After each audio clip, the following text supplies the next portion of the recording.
కడప జిల్లాలో 5 ఏళ్ల పాటు పెద్దల నుంచి వీధి స్థాయి నాయకుల వరకు గద్దల్లా వ్యవహరించారు. వేలాది ఎకరాల ప్రభుత్వ భూముల్ని కబ్జా చేసిన వైనంపై ఏబీఎన్ వరుస కథనాలు సంధించింది. ఆ కథనాలపై ఇప్పుడు కూటమి ప్రభుత్వం తీవ్రంగా స్పందించింది. వైసీపీ భూ బకాసురులపై ఉక్కుపాదం మోపుతోంది.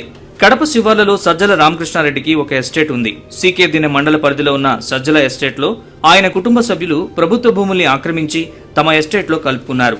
అటవీ రెవెన్యూ భూముల ఆక్రమణపై ఏబీఎన్ ఆంధ్రజ్యోతి వెలుగులోకి తెచ్చిన వరుస కథనాలు సంచలనమయ్యాయి. కూటమి ప్రభుత్వం తీవ్రంగా స్పందించి విచారణకు ఆదేశించింది. ప్రభుత్వ ఆదేశాల మేరకు కడప కలెక్టర్ చెరుకూరి శ్రీధర్ రంగంలోకి దిగి జాయింట్ కలెక్టర్ ఆధ్వర్యంలో అటవీ శాఖ, రెవెన్యూ అధికారులు జాయింట్ కమిటీలతో విచారణకు ఆదేశించారు.